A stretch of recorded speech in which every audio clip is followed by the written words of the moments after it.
ముందుగా ATV news కు స్వాగతం. బుర్గంపాడు మండలం తహసీల్దార్ కార్యాలయంలో కళ్యాణ లక్ష్మి షాదీ ముబారక్ షేకుల పంపిణీ కార్యక్రమ సమావేశంలో ఎమ్మెల్యే పాయం మాట్లాడుతూ ఇందిరమ్మ ఇండ్లు పేదవారికి తప్ప ధనవంతునికి వస్తే గ్రామ పంచాయతీల కార్యదర్శులు బాధ్యతలు చేస్తూ ఉద్యోగాలు తీసేస్తామని ఎవరైనా ఎమ్మెల్యే పేరు చెప్పి ఇందిరమ్మ ఇండ్లు మేము ఇప్పిస్తామని అక్రమ వస్తువులకు పాల్పడితే ఎంతటి వారినైనా సరే కేసులు పెడతామని కార్యదర్శులు బాధ్యతలు చేస్తూ ఇందిరమ్మ కమిటీ సభ్యులు బాధ్యతలు చేస్తూ మరియు ఉద్యోగాలు తీసేస్తామని సభ్యులపైన కూడా కేసులు పెడతామని ఎమ్మెల్యే పాయమి వెంకటేశ్వర్లు హెచ్చరించారు. గవర్నమెంట్ కట్టిస్తుంది, ఎవరికి రూపాయి అయిన అవసరం లేదు. ఏదైనా మీకు ఏదైనా జరిగితే అన్యాయం జరిగితే నా దగ్గరికి రండి. చాలా పారదర్శకంగా ఇప్పుడు ఇందిరమ్మ ఇళ్ల విషయంలో సర్వే చేసినారు.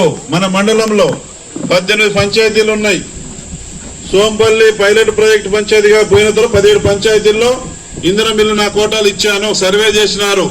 ఆ సర్వేలో ఎవరైనా ఉన్నట్టు తేలితే ఇందిరమ్మ కమిటీ గ్రామ పంచాయతీ సెక్రటరీ సర్వే చేసినారు. అందులో మళ్ళీ మీకు గ్రామ పంచాయతీలో లిస్టులు పెడతారు. ఎవరికైనా ఉన్న భూములు ఉన్న వాళ్లకు, ధనవంతులకు, కోటేశ్వర్లకు వచ్చినట్టుగా నా దృష్టి తీసుకొస్తే ఆ సెక్రటరీ ఉద్యోగం ఊడిపోద్ది, గ్రామ పంచాయతీ సెక్రటరీ ఉద్యోగం ఊడిపోద్ది. ఉన్న వాళ్ళకి ఎవరికి ఇల్లు ఇవ్వడానికి మన గవర్నమెంట్, మన ముఖ్యమంత్రి గారు సిద్ధంగా లేరు. అట్టడుగున ఉన్నటువంటి అతి పేదరికంలో జీవనం కొనసాగిస్తున్నటువంటి పేదవాళ్ళకే ఇందిరమ్మ ఇల్లు ఇవ్వాలనేది కాన్సెప్ట్. గతంలో పొరపాట్లు జరిగినాయి, ఏ ఒక్క పొరపాటు జరగొద్దని మన రేవంత్ రెడ్డి మన ముఖ్యమంత్రి గారు నిర్ణయం తీసుకున్నారు.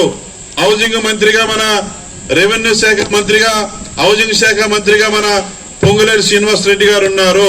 నిన్న కూడా చెప్పినారు, ఇందిరమ్మ ఇళ్ల విషయంలో అవినీతికి ఎక్కడ ఛాన్స్ లేదు, అవినీతి ఎవరైనా జరగనివ్వము అని మన మంత్రి గారు పొంగులేటి శ్రీనివాస్ రెడ్డి గారు కూడా స్పష్టంగా చెప్పినారు. ఆ రకంగా మీ అందరికీ 400 చదరపు అడుగుల గజాల నుంచి 600 చదరపు అడుగుల గజాల వరకు ఆ స్థలంలో ఇందిరమ్మ ఇల్లు కట్టడం జరుగుద్ది. అర్హత ఉన్న ప్రతి ఒక్కరికి దశల వారీగా ఇందిరమ్మ ఇల్లు వస్తాయి. ఎవరు ఆందోళన చెందొద్దని మీ అందరికి ఈ సందర్భాన్ని తెలియజేస్తా ఉన్నాను.